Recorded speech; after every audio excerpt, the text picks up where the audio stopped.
On va donc commencer par faire notre requête sur le service donc Ajax, qui est celui-là. Donc j'ai déjà marqué un petit truc dessus, hein. C'est-à-dire en fait donc c'est le service. Je vais mettre tous mes services d'appel Ajax via Fetch ici, et puis les appeler quand j'aurai besoin.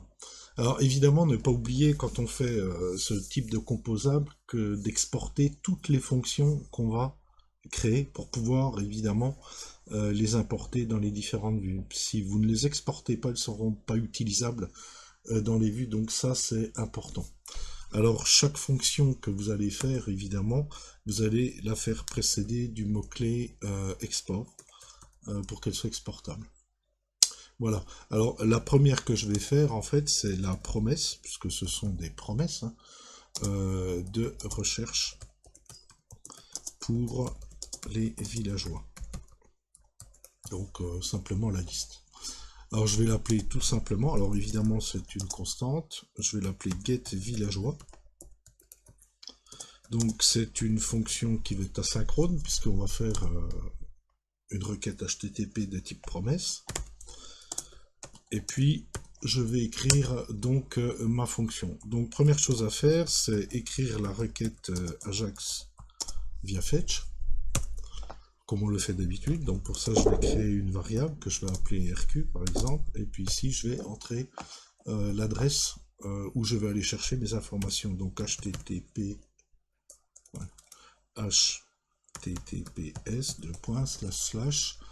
donc jsongolois.jmfino.fr donc liste villageois.php.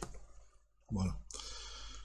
Ensuite, je vais traiter le retour des résultats. Donc, je ne vais pas les récupérer ici. Je vais simplement les envoyer à qui me le demande. Alors, faites attention, dans le retour des résultats, il y a deux returns à faire. Je vous le note ici. Voilà. Le premier return, ça va être en fait le fetch sur la requête. Donc je vais faire un return, donc await, puisque c'est une fonction asynchrone, fetch, ok, de la requête que j'ai envoyée. Donc ici en fait on renvoie la requête à qui le demande. Donc le programme qui le demande, en l'occurrence pour nous ce sera une vue. Ensuite je vais traiter la réponse, donc toujours pareil, un point zen pour le résultat qui contiendra ma réponse. Et puis la réponse sera traitée sous forme d'une fonction de ce type-là.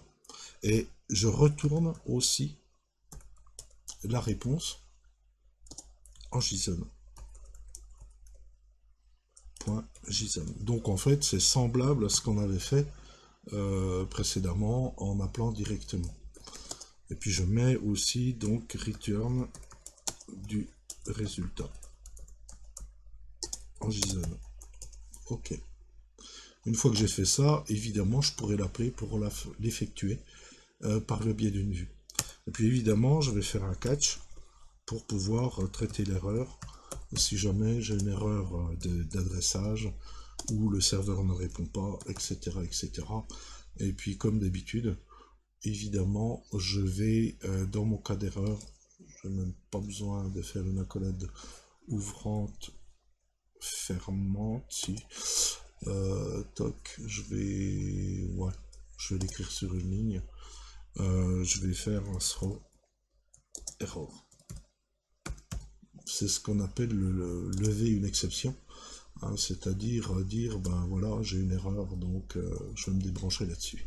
Alors j'aurais pu faire un console.log comme on le fait d'habitude, on va se limiter à ça pour le moment. Voilà.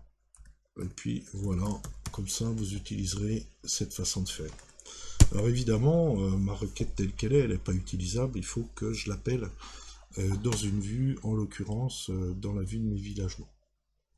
Donc à ce moment-là, il me suffit simplement d'aller sur ma page que j'avais déjà initialisée, et dans la partie script, ben, je vais appeler ma requête pour pouvoir afficher ma liste des villageois, et puis ensuite, évidemment,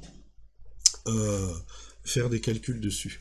Alors, première chose à faire, évidemment, apport des éléments utiles de vue que je vais utiliser. Donc, je vais importer pour ça, j'ai besoin de deux, donc des refs, et puis le cycle de vie unmounted, quand le composant est monté, quand la vue est montée dans le navigateur, parce que là je suis sur une vue, évidemment, from vue. Voilà. From vue. Ok. Ensuite, je vais importer la fonction dont j'ai besoin. Je vais mettre import fonction Ajax de service Ajax.js. Voilà, c'est des fichiers JS, donc même principe, hein, import. Et je dis quelle est la fonction que j'importe. Donc je peux en avoir plusieurs, hein, séparé par virgule, on le verra après. Donc get villageois, parce que ça s'appelle comme ça, from. Et ici, je vais représenter ma racine avec l'arrobas, slash dans le répertoire composable. Voilà. Et puis, dans le fichier service ajax.js. Alors évidemment, tout ça entre cotes, puisque c'est une chaîne de caractères. Donc voilà. Une fois que j'ai fait ça, évidemment, je vais créer une ref pour ma liste des villageois.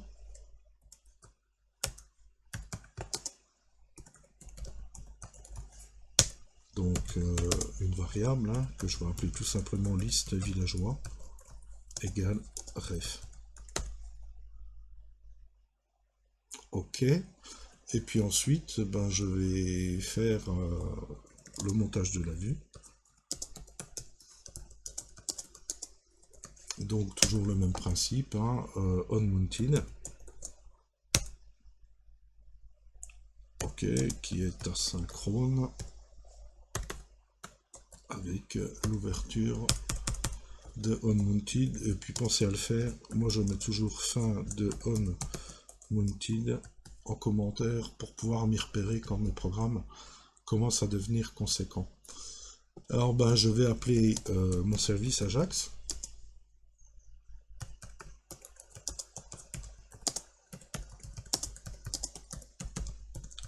Il me suffit simplement de faire un await puisque c'est de la synchrone. Et puis comme j'ai ici une fonction synchrone, je vais attendre les résultats de get villageois. Voilà. Et puis évidemment, comme c'est le retour d'une promesse, j'ai un cas de traitement de ma réponse. Et puis ici, je vais récupérer donc mes résultats. Value égale response. Ok, alors première chose à faire, apparemment j'ai pas d'erreur. Je vais déjà regarder dans mon template si j'ai bien reçu. J'aurais pu faire un console.log. Bon, moi j'utilise toujours le navigateur. Quand j'ai pas d'erreur, je vais faire une balise de préformatage pour avoir mon flux JSON représenté, on va dire, sous forme d'un flux JSON. Et ici j'indique ce que je veux voir, donc liste villageois. Ça vous permet aussi de vérifier vos données. Alors je vais regarder tout ça. Évidemment, je dois avoir quelques petits soucis. Alors, je réinitialise et puis je regarde ma console. Liste villageois. Ok. Il me dit que... Tiens donc, il a été liste villageois, c'est une ref, liste villageois.value, et puis ici liste villageois. C'est étonnant parce que normalement je devrais pas avoir de soucis. Ah, effectivement, j'ai oublié un A, hein, comme quoi. Et puis voilà. Donc là, je me suis bien assuré d'avoir ma liste des villageois. D'accord? Donc, bon, vous pouvez vérifier. Hein. Et puis, je regarde un peu leur structure. Comme je vais faire des calculs, vous voyez qu'il y a des données simples. enfin des propriétés simples, hein, c'est simplement une clé, une valeur, et il y a des propriétés qui sont un petit peu plus sophistiquées. Hein, par exemple, le lieu d'habitat, où on retrouve la structure du lieu d'habitat tel qu'il est enregistré, on va dire, dans la base de données, et vous avez des objets composites. Et puis, vous avez des informations qui sont vides, dont on n'a pas forcément besoin dans nos calculs, notamment aussi des informations simples. Alors, moi, ce que je vais faire pour simplifier les calculs, c'est ce qu'on fait souvent, on va linéariser ces données, c'est-à-dire on va transformer ces objets complexes en objets simples de ce type-là. Parce que moi, j'ai pas forcément besoin, par exemple, pour le lieu d'habitat ou la spécialité, du ID, des tableaux qui sont à l'intérieur, etc., etc. Moi, j'ai juste besoin du nom. Donc, à partir de cette donnée-là, je vais simplement créer une variable qui va s'appeler, pourquoi pas, le lieu d'habitat. La clé, ce sera lieu d'habitat, puis j'aurai simplement une valeur à la place d'avoir un objet complexe. Alors, pourquoi je fais ça, cette linéarisation? Parce que ici, on a un cas simple, mais on peut avoir une arborescence plus ou moins complexe. Et puis pour les calculs, bon, on peut le faire, hein, mais on passe par des fonctions qui peuvent être relativement ardues à programmer. Donc nous, on restera sur des choses simples, donc on va voir comment linéariser ces fameuses données, ce qui vous permettra de résoudre des cas simples pour faire des calculs automatiques. Alors pour linéariser ces fameuses données, vous verrez, c'est pas compliqué du tout, hein. Je vais reprendre ma liste de villageois pour lesquels j'ai des données assez compliquées. Et puis je vais faire une linéarisation, c'est-à-dire les mettre tout au premier niveau. Alors JavaScript, il permet de le faire assez facilement. Alors ce que je vais faire, je vais créer d'autres propriétés qui vont reprendre les propriétés du deuxième niveau. Mais je vais les mettre au premier niveau. Par exemple, je vais prendre mon villageois et je vais dire qu'il a un ID lieu. Alors si je regarde, vous voyez qu'il n'y a pas d'ID lieu au premier niveau, il y a lieu d'habitat.id. Donc moi je vais créer une nouvelle rubrique dynamiquement comme ça pour pouvoir avoir tout à un niveau simple. Donc je veux dire simplement le ID lieu ici, c'est en fait le villageois point le lieu habitat point ID. Et quand je fais ça, si je relance ça, vous voyez que il m'a créé un ID lieu au premier niveau. Ça c'est simple à calculer, alors que ça c'est un petit peu plus compliqué. Alors évidemment je vais le faire pour toutes les données que je voudrais avoir. Donc je vais reprendre ça, je vais le copier. Le deuxième, je vais créer un nom au lieu, par exemple, le lieu d'habitat.nom. Je vais faire la même chose pour les spécialités. Donc je vais me créer un ID spécialité. Et puis donc ça s'appelle la spécialité.id. Et puis je vais faire pareil pour le nom de la spécialité, puisque c'est là-dessus que je vais faire des calculs. Donc nom spécialité, la spécialité.nom. Ok, j'enregistre. Je vérifie si tout a bien fonctionné. Donc j'ai bien mon ID lieu, mon nom lieu, mon ID spécialité, mon nom spécialité. Alors évidemment, je pourrais tout garder, hein, mais bon, simplement pour vous le montrer, cela ne m'intéresse plus par rapport à ce que je veux faire. Donc je vais simplement les supprimer. Donc on a une fonction qui s'appelle delete, qui permet de supprimer une propriété, de rubrique, dans un tableau de ce type-là. Alors là, je vais mettre, par exemple, suppression des données inutiles. Alors comme données inutiles, donc je vais supprimer lesquelles, j'ai pas besoin de ces tableaux-là, j'ai pas besoin de ces données-là. Hein, donc je vais tout supprimer pour avoir que les données qui m'intéressent. Donc je vais faire un delete. Donc toujours pareil, villageois le lieu d'habitat, je supprime tout. Je vais faire la même chose, un delete de villageois.la spécialité, parce que j'en ai plus besoin. Et puis après, je vais faire un delete des autres. Alors, je vais carrément les recopier. Alors, je vais faire un delete du tableau qui s'appelle les batailles, puisqu'ils sont vides avec ce flux-là. Je vais faire un delete du tableau qui s'appelle les casques prix. Hop là. Et puis, les potions bu. Alors, on pourrait les garder, hein, c'est simplement pour vous montrer comment on nettoie, on va dire, des structures, sachant qu'il y a certains éléments dont on n'a pas besoin.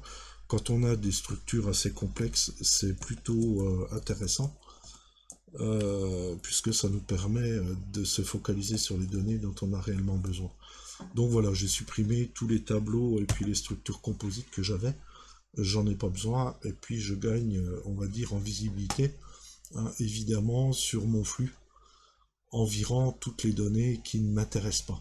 Bon, j'aurais pu virer les latitudes, longitudes, parce que j'en ai pas besoin, l'image j'en ai pas besoin, et puis voilà. Mais bon, je vais les garder pour ça. Alors la deuxième partie, évidemment, ça va être d'intégrer nos fonctions de calcul qu'on va voir par la suite.